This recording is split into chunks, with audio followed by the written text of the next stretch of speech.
started. Greetings from Washington, D.C. I'm Julie Broadway, President at the American Horse Council. Some of you are probably still in your morning hours, and some of you are probably at lunch, and some of you are probably already into your afternoon. We thank you for taking time to join us. Just a couple of housekeeping things, and we'll get going with this. If you would, please put yourself on mute so that we don't have a whole lot of background noise. And if you have questions as we go along, put them in the chat. We'll try to come back and make sure we cover all those. And we will open the floor at the end for some open Q&A. So those are my logistics. We have a distinguished panel with us today. So before we do that, I've just got a couple of quick things that I wanted to share with you guys. So let's see if I can share my screen. So hopefully you guys are seeing a slide that's about the American Horse Council. So some of you may not be as familiar with the American Horse Council as others. So I thought I would just give you a little refresher. The American Horse Council is the only national association exclusively representing every segment of the horse industry. Regardless of your breed, your discipline, your profession in the equine industry, we're your voice in Washington, and we represent you on federal legislative and regulatory issues. We like to say that we serve as the stewards and keep our fingers on the pulse of the matters that affect our industry and the overall equestrian ecosystem. So our mission is to protect and strengthen the U.S. Equine industry, and I can't think of a better topic than biosecurity to ensure that we are protecting and strengthening the U.S. Equine industry. We also have a foundation, which is our nonprofit that does charitable, scientific, and educational and research work to benefit the industry. Most of you are familiar with our National Economic Impact Study. We also have our United Horse Coalition and our Equine Welfare Data Collective. So lots of different things. If you want to learn more about any of that, please feel free to reach out to me or anybody on the staff, and we'll be happy to talk to you about that. So just to put it in context, I wanted to remind you that when we did our last National Economic Impact Study, we found that the equine industry contributed $177 billion each year to the U.S. economy. That was up from the previous study in 2017. So really strong, robust numbers. We saw jobs go up, and we saw salaries, wages, and benefits go up too. So some really great statistics in there. The one number that fell slightly was horse population. Now, this didn't come as a big shock to us because we have seen changes in breeding patterns and other things that have been happening in the industry. But we have 6.65 million horses in what I call the national herd. So biosecurity is a big topic for us to make certain that we protect herd health. So I say all that to sort of set the wheels in motion here, that whether you are a horse owner, a handler, a manager of an equine facility, biosecurity plays an important role in keeping the horses under your care safe and healthy. So establishing and following an effective biosecurity practice is important for everyone. And I wish that I didn't have to say this, but given our experience with COVID, we know how when you have a disease outbreak, how rapidly it can spread. So we've all had our personal experiences because of COVID, and now we need to take that to heart and apply it into our equine community. So with us today, we have Dr. Katie Flynn of the United States Equestrian Federation. She's the Senior Staff Veterinarian, Equine Health and Biosecurity. We have, I'm going to say it wrong, Marion, but I go by Mare. So Mare might be easier. Mare, rightly so, since she's a horse girl. And she developed the S'mores Code for equine biosecurity. So she's going to talk to us about that. And then last, we have Dr. Holly Hilbig of Zoetis. She is the author of Show-Stopping Biosecurity. So we've got three great panelists. So let me introduce each of them a little background, and then I'm going to start with Katie. So most of you probably know Katie if you've been around the industry for a while. She was raised on a standardbred racehorse farm in Massachusetts. She received her undergraduate degree in animal science from the University of Massachusetts. And in 2001, she received her veterinarian degree from the University of Glasgow in Scotland. She began her regulatory career at the California Department of Ag and Food, and she was in their animal health branch, which she held several positions, including, let's see here, a long list here, field veterinarian, a livestock health program veterinarian, and an equine staff veterinarian. She did a lot of disease response, so she's got a lot of experience in this area. And from California, she jumped to Kentucky to become their state veterinarian. And then in 2023, she followed her passion for equine infectious disease, and she accepted a position at the United States Equestrian Federation. So we're delighted to have her with us. Mare started her junior equestrian career in 2016. She's been a longtime ambassador for Just World International and Healing Reins. And during an EHV1 outbreak in 2022, her horse contracted EHM.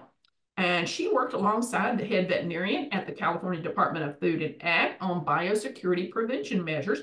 And that led her to create S'mores Code in honor of her first horse that passed away during that outbreak. So we look forward to hearing from her. And then Dr. Holly has a long, distinguished career. She's a graduate of Ohio State University's College of Veterinary Medicine. She's not only been a successful practitioner, but she has done some horse training, hunter jumpers, and she's served as an FEI veterinarian. She's been around the globe, and she's done a lot of work in the industry from a lot of different perspectives. So we're looking forward to hearing from her. So with that, I'm going to ask Katie to kick it off and talk to us a little bit about why biosecurity is so important and what are the risks of having bad biosecurity and what are the basics that just any horse owner should have. So, Dr. Flynn.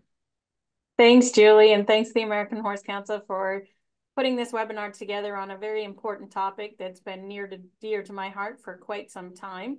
Hey, Julie, before I go, just check your chat. Okay, thank you. So just to start off a little bit, and I see Josie Trubdargets is also on here, who has been my mentor in biosecurity for many, many years. And just looking at why is it important? We want to make sure that we're protecting the health of our horses as well as our national herd. Your farm, you're trying to protect not just your individual horse, but other horses that are on that premises. And we need to work together to protect our industry because healthy horses help our industry. Healthy horses, healthy competitions mean we have our success rate in our industry. When we look at risk of bad biosecurity, I think the biggest thing I come back to would be that our worst case scenario is going to be if you allow disease agents to enter a premises and spread around the premises, you have more chance of horses getting exposed to that pathogen. And as horses get exposed, there's a higher likelihood of them getting sick, or unfortunately, in some cases, them being so sick they either have to be euthanized or they do die from the disease. So we look at that from a health standpoint, we look at the cost of the horse, but when you look at the bigger picture, you're looking at cost to the entire industry and not just an individual owner. I'm going to give you an example. It's actually getting a little dated now, and I hope we don't have it again, but I'm going to use it as an example, is our 2011 EHV outbreak that was associated with the cutting event in Ogden, Utah. If you look at that outbreak, we had a lot of horses coming in from 20 plus states, 9 provinces in Canada. They're all coming into one event. And unfortunately, there was a sick horse that entered the facility and was able to spread the virus around. And in that case, it was the EHV virus. And as the show went on, and again, this is a longer show, so the longer the show, the more likelihood there is for that virus to spread around. So when we look at the virus entering and spreading around a facility with poor biosecurity, there's an increased risk. So not only do we think about the horses on that showgrounds, but then you have the sick horses that get sick at the event or exposed at the event and then become clinical at home, and then they risk spread to the other horses. And we call those spread at home secondary. And if a secondary horse, meaning somebody at home, gets sick, spreads it to another horse that was at home, that's a tertiary spread. So that's how we have 1 to 1 to 1, keep exposing additional horses. In the case of Ogden, Utah, we're looking at 90 cases of EHV, or the neurologic form was found in 33 of those horses. And that went out to multiple states where we had multiple horses getting sick. And then they're getting sick at home and causing additional horses. And unfortunately, we did have 13 horses that did die during that outbreak. So when we talk about what is the risk of bad biosecurity, well, bad biosecurity at a horse show led to spread, and then bad biosecurity at home led to further spread amongst the home horses.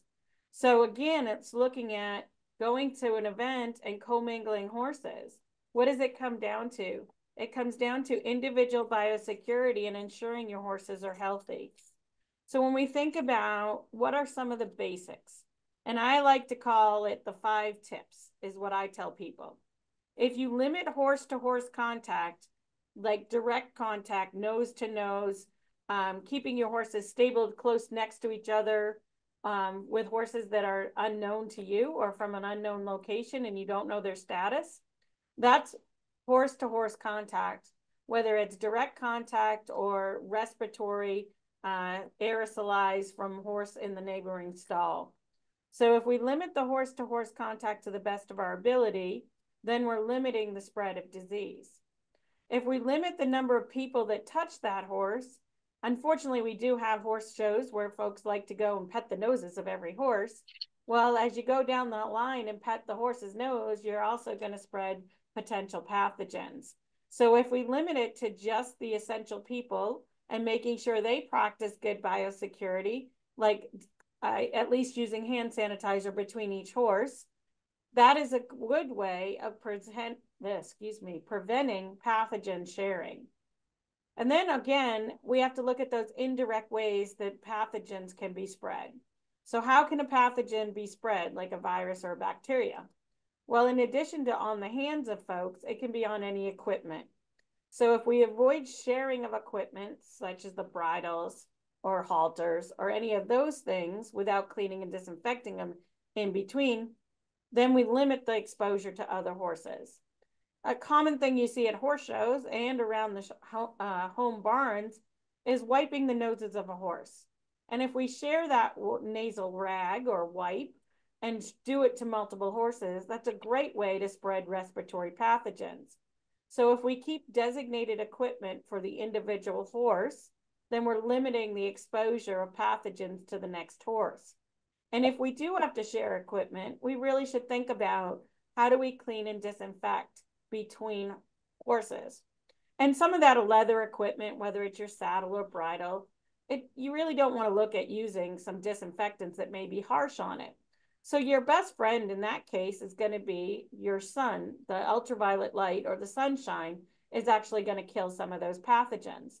So leaving those things outside will help you to disinfect or get rid of some of that pathogen load so that you're not spreading those pathogens within your barn. And again, the other thing at a horse show, when you have horses of unknown, or a horse event or a trail ride, horses of unknown health status, you don't want to be sharing water troughs. So that communal water where horses sniff it before they lick it or before they drink, that's a great way to share pathogens.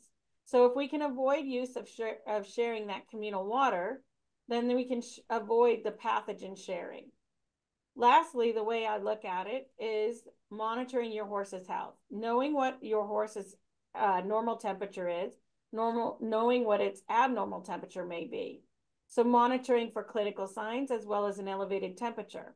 That elevated temperature may be that initial sign for a sick horse. And you may be able to catch that initial temperature rise even before they start shedding any pathogens, which would be an ideal time to isolate that horse to protect the rest of the herd or to protect the rest of the horses on the event grounds. So again, going through your 5 basic steps, 1 is to limit horse-to-horse contact. 2 would be able to limit your horse-to-human contact by limiting exposure to only essential personnel that are practicing good biosecurity between horses. Avoiding the sharing of equipment unless it's cleaned and disinfected between uses. avoiding the communal water, and lastly, monitoring your horse's health. And any signs of illness, such as a temperature elevation or any other clinical signs like nasal discharge or abnormal feces, should be reported to a veterinarian for further investigation and evaluation. Again, to limit any potential exposure to other horses. So when you're looking at it at home, these are some basic things you can do at home or on the road. One thing I like to say is it is easy if you do it every day, and it's just simple steps. But again, when you're looking at populations in your farm, you might want to think of how you set up your farm. One of the things you can do is which horses are highest risk. The horses that are moving a lot would pose a risk to those older horses on the farm or those breeding horses. So if you could separate those horses into separate barns, separate ends of the barns, that would be ideal. But you also have to go that one step further and consider the equipment that's used for that population of horses. So if you could have designated equipment for different risk groups. And again, it's easier to do this if you can make it easy for folks to understand and follow. And what I mean by that is if you have all the red water buckets, all the red manure forks, and red tape on your wheelbarrow, all the red could go to the high-risk horses. The next group of horses could have all the green, and all the other horses could have the yellow equipment. So making it visual so that folks don't misidentify or accidentally use a piece of equipment with the wrong group of horses. These easy steps can be visualized and make it easier to follow by all employees on the facility. So just some of these basic little steps can make a big difference moving forward when you're looking at on your farm or even at an equine event. So Julie, those are the introductory comments that I would share. And I would be happy to pass it on to Mare, who I've had the opportunity to work with, and I'm very excited for her s'mores code. So go ahead, Mare. Thank you. So I'll start with when I started creating s'mores code, my horse was sick, and I myself did not know everything that Katie just said. So when I was in the quarantine tent, we had to wear the hazmat suits and I couldn't go on the showgrounds. I had to shower. It was my head was spinning. I had no idea what was happening. So when my friend's horse S'more passed away, who's the inspiration for S'more's Code, my mom helped me. We created this, it's a very simple acronym so that everyone can understand it. So to prevent the further spread of these illnesses. And if it's okay, could I share screen? I just put together a little visual. Do that.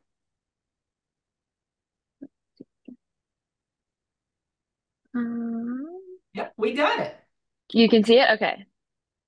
So S just stands for sanitize. It's just how we would wash our hands, wash our dishes after people use them. It's just really important to sanitize our equipment between horses. I'll share here my key takeaway from being in quarantine is that sanitization, I learned, is the primary prevention of the spread of germs. The next letter M stands for monitor. Unlike humans, horses can't tell us when they're feeling sick. So just how Katie said, the temperature is one of the first signs of an illness. So my key takeaway is just that monitoring allows for early detection, which allows for early intervention. O, it stands for observe. So just how you know yourself and your loved ones, you can identify when something is abnormal.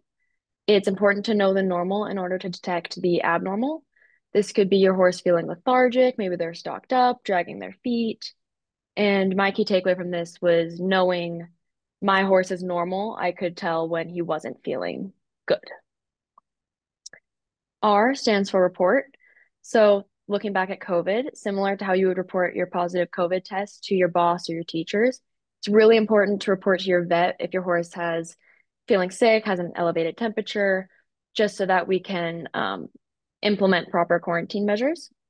And then my key takeaway is that early reporting allows for quick action, preventing the further spread. E stands for educate. Education is why we're all here today. And while S'more's Code is important for individuals to practice, it's most beneficial when everyone implements it together. By educating horse people and increasing awareness about biosecurity, we can all keep our horses safer. My key takeaway is that biosecurity measures are most beneficial when everyone uses it. As a community, we're responsible for education and awareness, and it's our duty to all horses in our lives to share the word about biosecurity. Last but certainly not least, S stands for separate. Similar to sanitizing, separating equipment is also important. Or sanitizing uh, equipment after each use is not always possible. Like when using a hose to fill up the water buckets down an aisle, it's not possible to sanitize the hose. So dunking it in each bucket is probably not the best way to fill up the buckets. So just hovering it over is the best way. My key takeaway is that we can't prevent all illnesses, but a great first step is decreasing the spread when it's possible. And this is the original S'mores Code signs. This is what they look like. Um, for each horse park, we custom their logo with their colors. It's completely free. We just send their digital to them and they can turn this into signs. They can put it on their website, make flyers, anything they would like. And this is the S'mores Code book that I had the pleasure of working with Trafalgar Square Books and Jean Abernethy. It's available on Amazon now. This was a very fun project for me because back to the education, this is obviously a children's book, but me being 14 years old when my horse got sick, if I had learned about this children's book when I was 5, I would have been like, oh, I just got to sanitize my hands and bleach the bottom of my shoes. Piece of cake. So that's kind of my little spiel there. Yeah, you're muted. Julie, you're muted. I am. So I want the two of you to tell me, what role does PPE play in biosecurity? Does every facility need to have gloves, shoe covers, various, she said hazmat suit when she was talking. What's important? What's needed? I'm going to start, and then Yeah. Mary can talk about her hazmat suit and why she used that. But I'm going to talk about in general. In general, if you're dealing with healthy horses and they're all in the same population, it's good to clean your hands between each horse if you can. Again, hand sanitizer just in your pocket would be ideal. So that's some of the basics. But I would say if you're going from barn to barn, you should change your clothes and you should really clean your boots so that you're preventing the pathogen sharing. I would say every farm should have some type of disposable coveralls for the event of an outbreak. And so I'm going to say from a basic standpoint, you should always try to be as clean as possible and not share between barns and make sure you aren't moving things. From a disease outbreak situation, I will turn it to Mare because she had the experience and I'm sure she can share what that hazmat suit was. Yeah, so when my horse got sick, he was one of 3. So they sent him to an isolation tent across the horse park. And the way the barn was is the 2 who got sick were from the same barn. So they were at one end of the barn, and my horse was at the other end. And we had to, we all had a hazmat suit, and there was only a certain amount of people allowed in there, and we all had gloves. And I had a camper there, so I wasn't, none of us were, but because I had a camper, it was a little easier. If I was to go to the show park where the other horses were, I had to go shower and then go to the horse park and then shower before coming to quarantine and change my clothes. And I wasn't allowed to ride. I wasn't allowed to do anything. So I basically just stayed in the isolation tent. But the hazmat suit was just like Katie was saying, with when you change your clothes, it was hard for the assistant trainer was the only other professional allowed in the tent for my horse. It was a little hard for her to come and check on him 3 times a day and then go shower and then go back to work with a barn full of horses.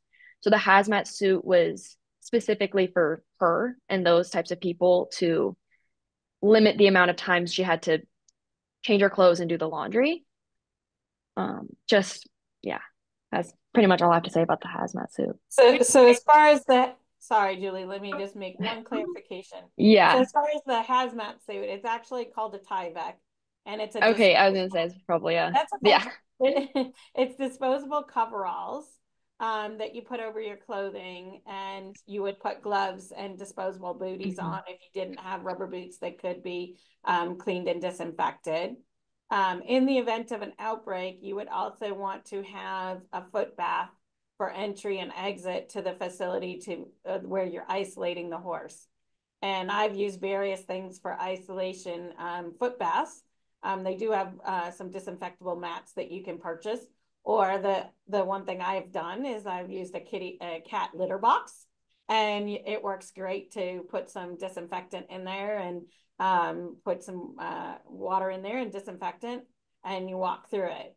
The one thing that folks do is it's typically put bleach in there.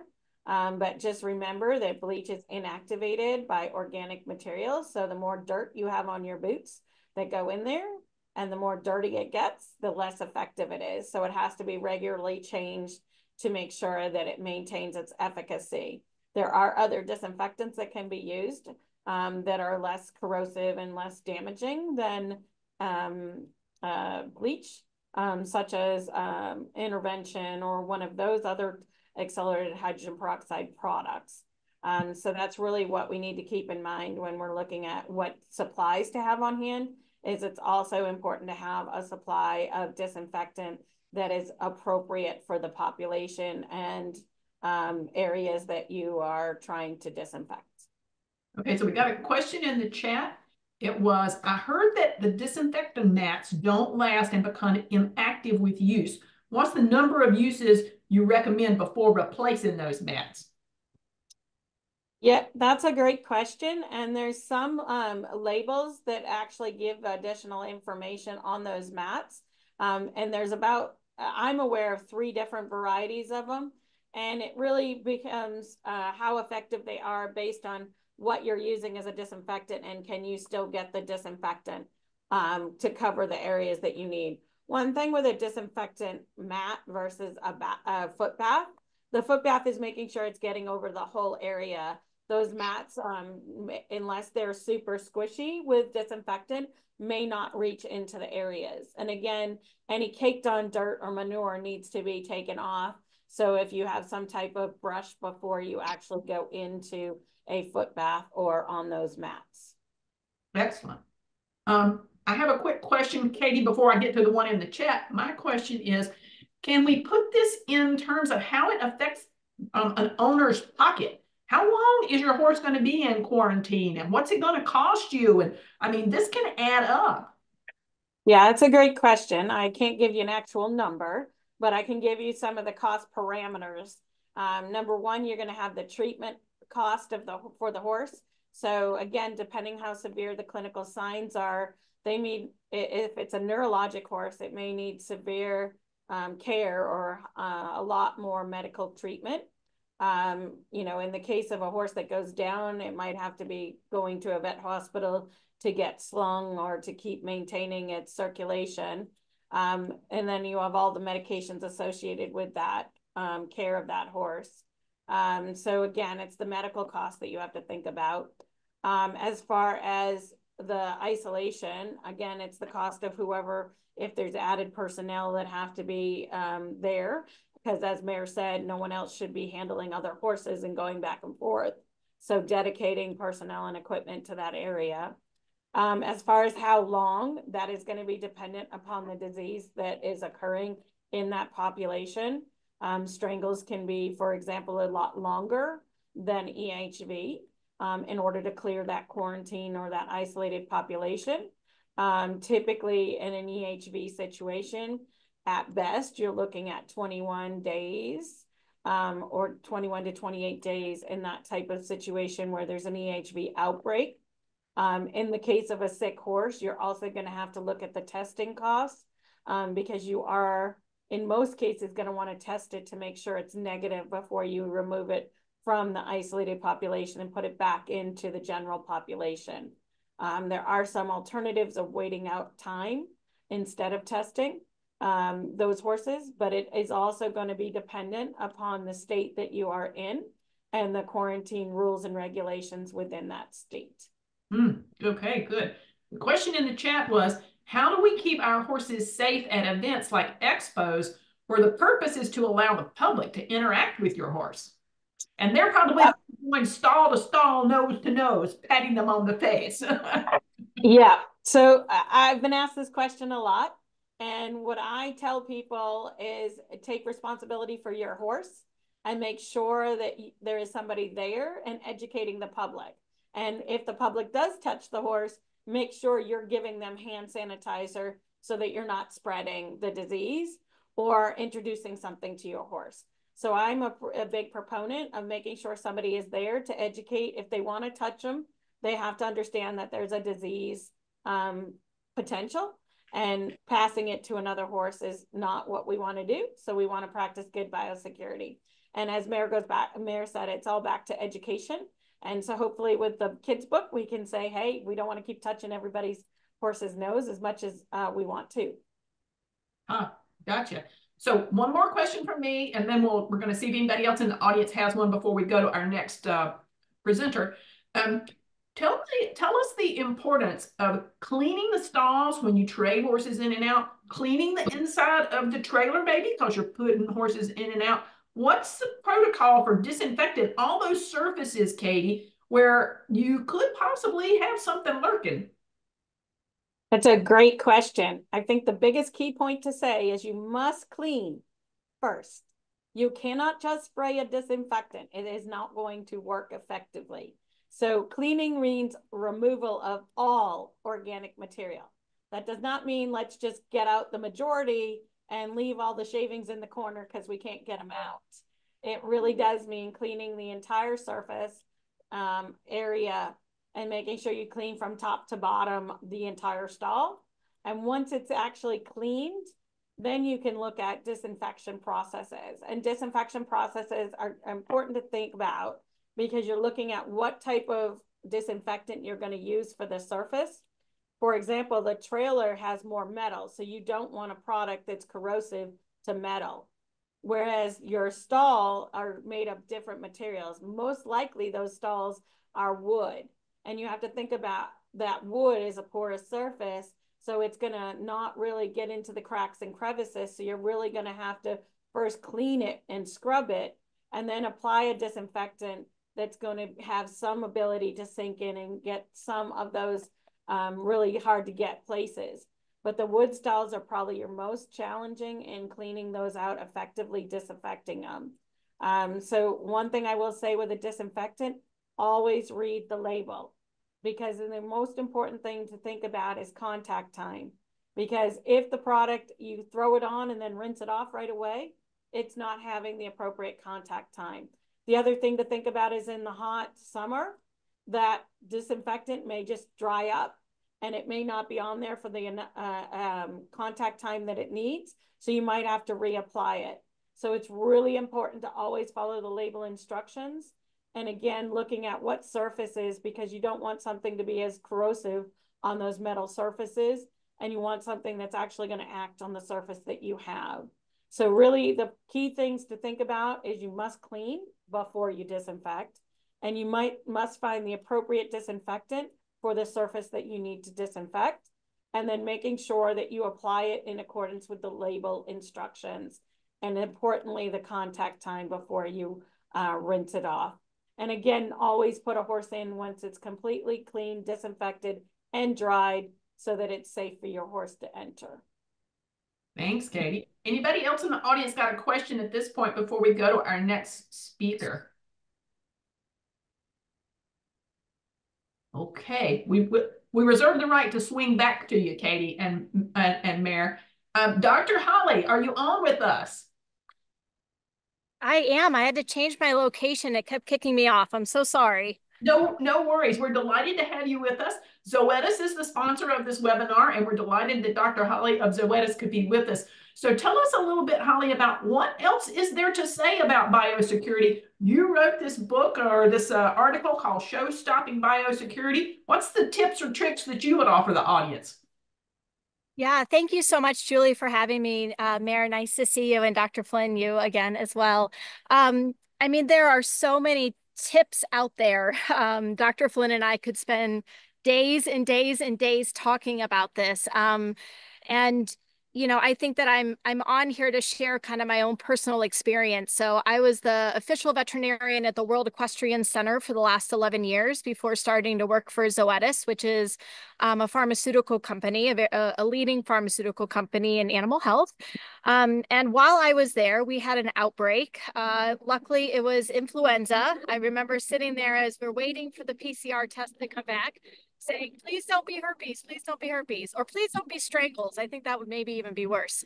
It was an influenza outbreak, but it was still an outbreak nonetheless. That, depending on what type of disease state we're looking at, it can be treated a little bit differently. But the name of the game is all the things you're talking about, right? Education, prevention, cleaning, sanitizing. One thing in particular I'm going to talk about is vaccinating your horse prior to going to these competitions, or even in a barn where maybe you're not competing, but other horses are coming and going.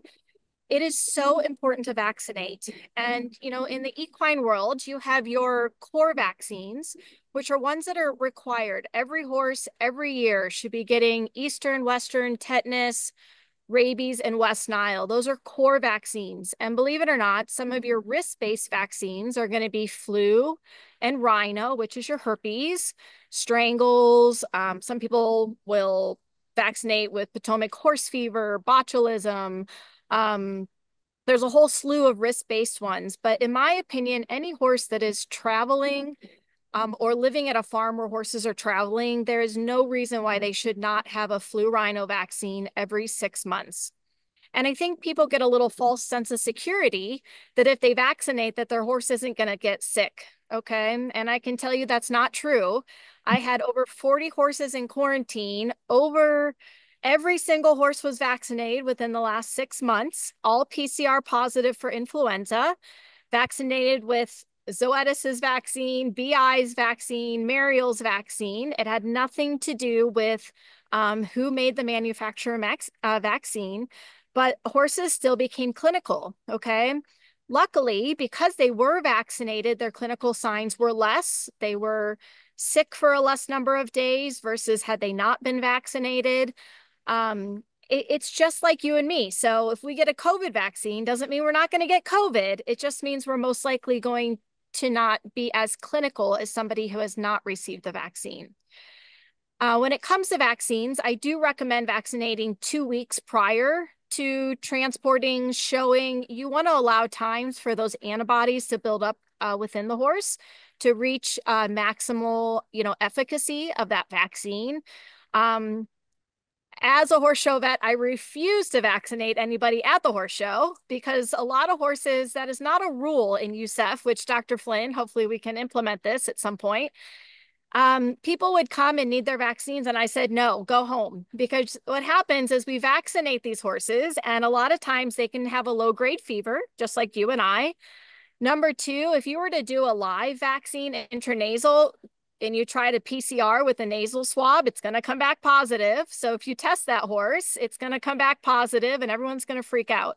So I have a very strong feeling about horses not being vaccinated at the showgrounds. Okay. What other tips do I have? I mean, there's just so many. I think the most shocking thing that I've learned is one, when a horse sneezes, it can travel 50 yards. That's half of a football field, okay? So I was at the World Equestrian Center with 1,500 horses in an enclosed area, and it took one horse to sneeze, okay, for it to be spread, okay? So even with people doing good biosecurity and taking, those stalls are all sanitized, this can still happen. This is a real thing, and it catches us so off guard when it does happen. We're not always prepared. We don't know all the answers. It takes at least 24 hours to get a PCR back, and people are panicking for 24 hours. Complete panic, let me tell you. And there's nothing really in school that prepared me for that experience, right? Everyone's calling. Every horse show in the area, the show manager's calling. The state vet, we've got horses from Michigan, Ohio, Kentucky, Florida, Texas. The state vets are all calling. Yusef's calling, Dr. Flynn's calling me. Nobody prepares you for that moment. And within those first 24 hours, when you don't know what you're dealing with, it is a very tense period. And so I think the moral of the story is to stay calm. Most likely your horse has already been exposed if you're stable next to something with a fever. Practice good biosecurity, as you should be continuing from the time you get there, but don't panic. And if your horse is vaccinated, you should have not a false sense of security, but at least a little bit of feeling that they're going to be protected, right? Don't panic, but do realize how easy it is to spread these diseases, okay? And how much awareness we should have.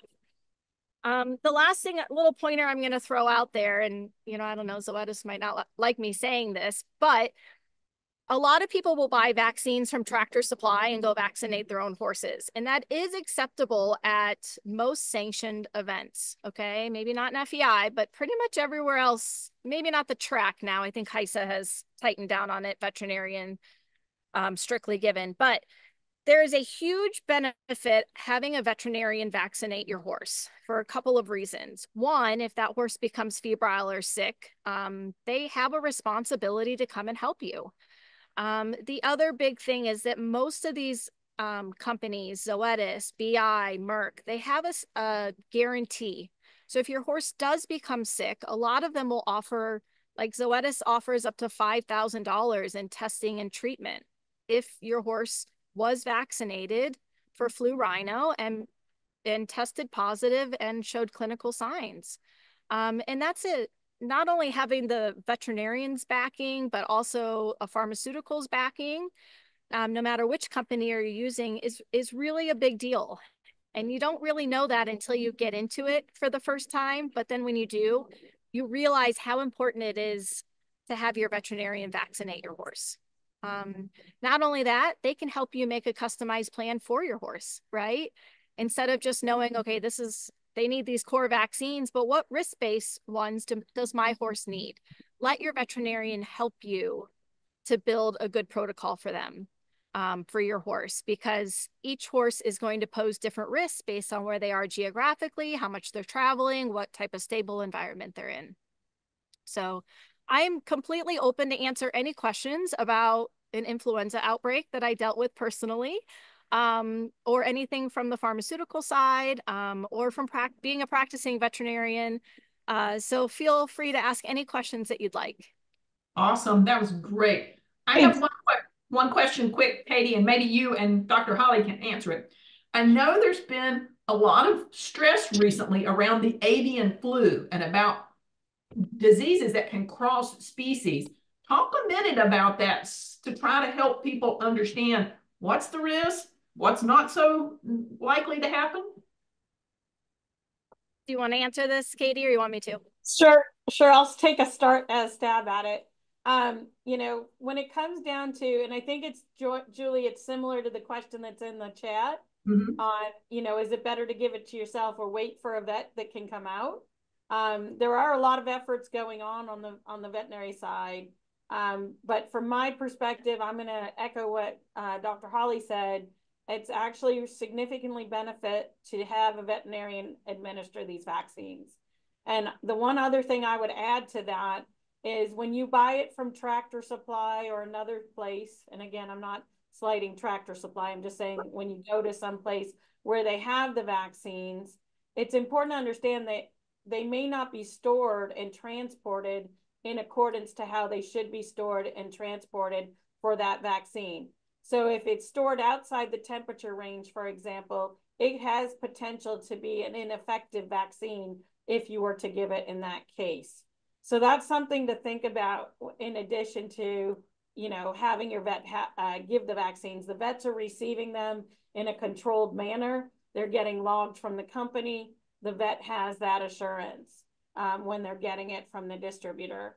So I would just add to that. Now, going back to the original question of the shortage, there's a lot of efforts going on right now as far as it is a strategic priority of the American Association of Equine Practitioners to address the shortage of equine vets particularly. And they're doing a great job with all of their subcommittees and working groups to identify and strategize on how to address the potential shortages and the concerns related to it. And there's a lot more efforts at the state levels. The states are actually doing similar things as the federal government, where they have loan repayment programs for veterinarians that are going into the rural areas. So I think those are what is being done on the equine industry as a whole, but also the livestock industry together at that level. So I think that should answer your question. I don't know, Holly, if you have anything else to add. Yeah, I think if anyone's curious, just type in equine veterinarian sustainability. The keyword is sustainability there, and you will read tons of articles on shortage of equine veterinarians, rural areas that are underserved, and all the programs that are occurring. Not only that, but it just being a very hot topic, as we are seeing a lot of equine vets go into equine medicine. I think the recent poll was 50% of the vets that are going into equine medicine are, I think it's like, I don't know, less than 3% actually end up ambulatory. Half of them go into surgery or some sort of residency. And it's like less than 2 or 3% of each graduating class actually end up in equine ambulatory. So there definitely is the shortage, and all the more reason to use your veterinarian, because a veterinarian, again, does have that liability or responsibility if they vaccinate your horse to be able to provide care to you, or to have someone on backup. Like I would have other veterinarians back me up when I went on vacation, right? So there is somebody there in case of an emergency. Going back, I think, Julie, you asked about the avian influenza and being nervous about. Yeah. What's that? I said that was just an example. Yeah, I just so you guys know, there is a lot of research going on at Gluck with that at the moment. Gluck is in Lexington, Kentucky, and it is kind of the home for equine influenza. And strains from all over the country, as well as Canada and a few other countries, actually submit strains to them every single year. And Zoetis actually does an amazing job of cross-matching their vaccine to make sure they're covering every strain every year in every state, in which they've done since 2019. But I know with the recent, avian influenza, that I know it's been affecting cats, which is kind of strange. I don't know, Dr. Flynn, what all you've heard, but so far we haven't seen any problem in horses. No, we haven't. And I think it's because, obviously we have influenza vaccines and we have our own horse-specific strain. So there's been no evidence. And trust me, they're looking, but they have not found it yet. So. Oh, that's good news. So before I lose track of it in the chat, Dr. Betsy Green from University of Arizona put in the chat a link to a little publication and some memes that they put together that could be useful to you guys. So be sure to check those out. Thanks, Dr. Green. Good to see you. I will say USEF, that Dr. Flynn works for, has some amazing resources as far as biosecurity. I mean, there's just tons and tons of brochures and places to get resources on different types of disinfectants and what to do in an outbreak and who to contact and what the contact numbers are. And Dr. Flynn, you could expand on that, but there's just kind of this endless group of resources from you guys. And then California, is it the State Department of California that has that whole EHV outbreak guideline, I think? Yep. So there is, for the equine event, Dr. Traub Dargitz has been a big help in putting that forward with me in 2012. So there is a biosecurity toolkit for equine events, and that's on the California's website right now, as well as we have it on the USEF's website. The other resources, I would say we have done a lot of work, and they're also posted to the Equine Disease Communication Center. There's a whole biosecurity tab on the EDCC website. And for our website, we did do about 6 videos this year. One is on cleaning and disinfecting. One's highlighting how to isolate your horse. There's 3 videos on biosecurity, one for before the show, during the show, and one for after the show. So 3 separate mini videos on that. And then we have some videos on identification for microchips as well. We also have some pamphlets, and we're working on some infographics right now. AAP also has their biosecurity guidelines as well, and information on biosecurity on their website as well. And go ahead. I have a question in the chat. Question in the chat. Yeah, the question in the chat is, what do you think of nasal flu vaccine versus injection? I'm deferring to Dr. Holly on that one.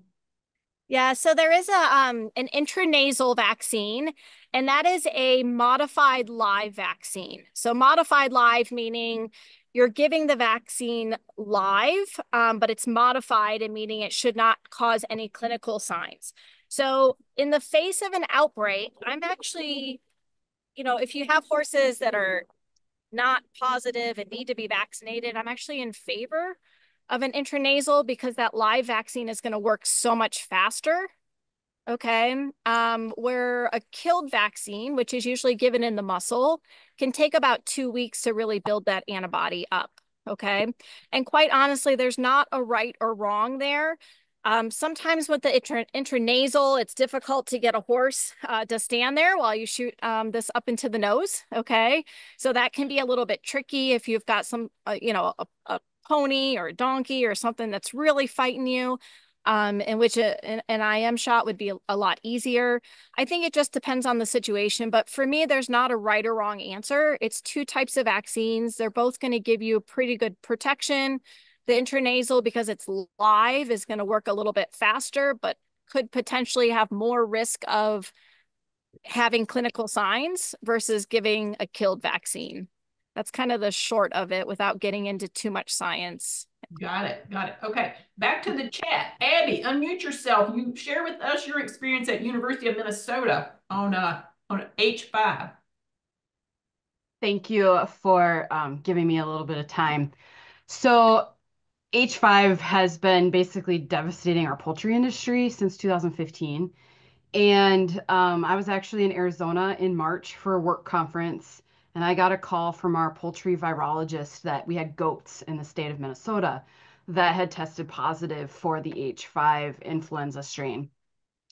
And we now know that it's the same strain, and the goats were actually on a farm that had chickens that had already been depopulated because they had avian influenza.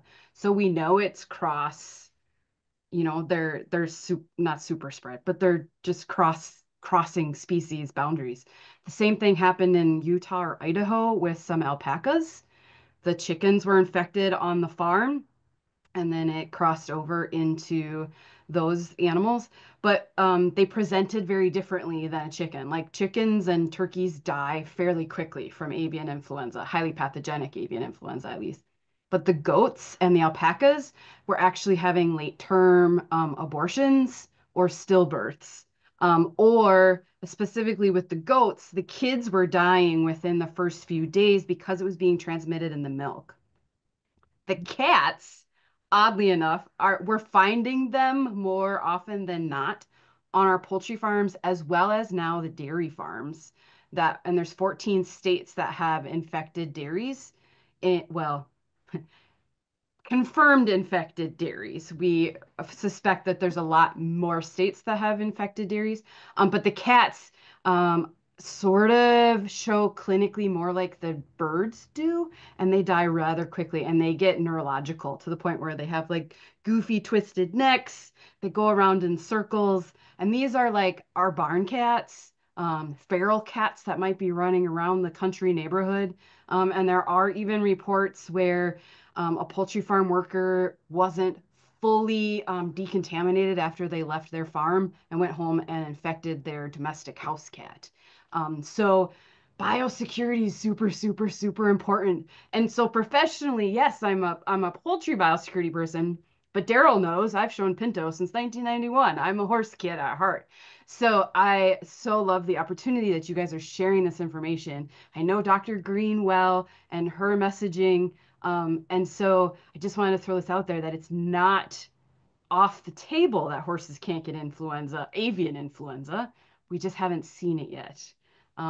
But especially for owners who have chickens also on the horse farm, that makes me cringe the most. Like when the favorite pet chicken is hanging out in the barn and they're roosting in a feed bucket or feed pan. That makes me really nervous. So separating those chickens because it's not off the table. But hopefully, let's hope that Kentucky can find and trace some of these things and help our vaccines. Because currently, from my understanding, Dr. Hawley, the vaccines we have available right now do not protect against the H5 strain of the influenza. I believe that that is correct. And actually, almost all the strains that are in all the vaccines, not just Zoetis, are older, from 95, 97. And they're still doing a good job as far as the equine influenza strains that are out there, but we don't really know about H5 at this point. Gotcha. Okay, guys, we're going to have just another minute or two for some Q&A, and then I'm going to wrap up. Anybody else questions for this distinguished panel or want to contribute to the conversation in some way? Thanks, Abby.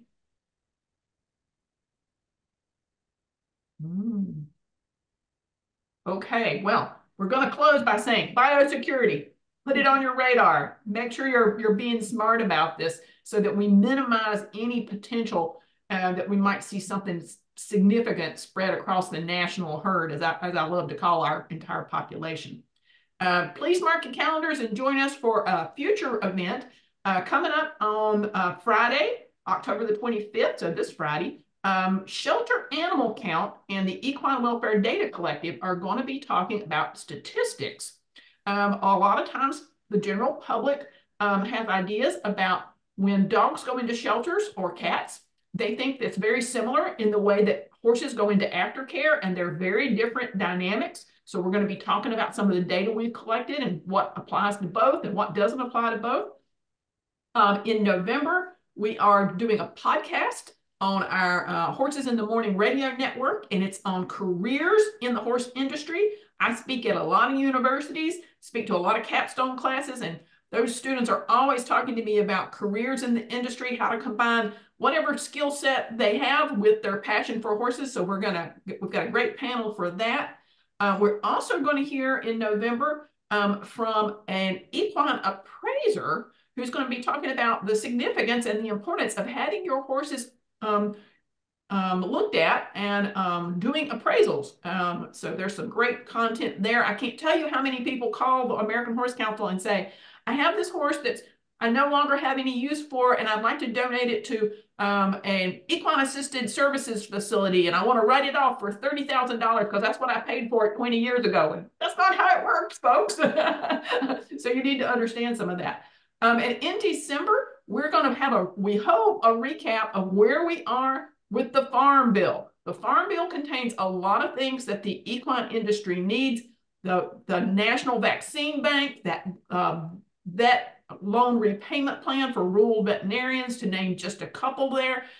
We've got lots of things that are in there. And Dr. Flynn knows we're on a big campaign right now to try to get an equine line item in the Farm Bill, because right now horses, cervids, and ruminants are all in one budget line item, and we can't tell what we're getting and we're not getting. So we want our own line item there. So lots coming up over the course of the next few months. So we hope you'll come back and join us for that. I want to thank our panelists for being here today and taking time out of their busy schedule. So thank you, Katie and Mare and Holly. And we will share this recording on our website in a couple of days. We'll have it up, and we will put contact information for the three presenters.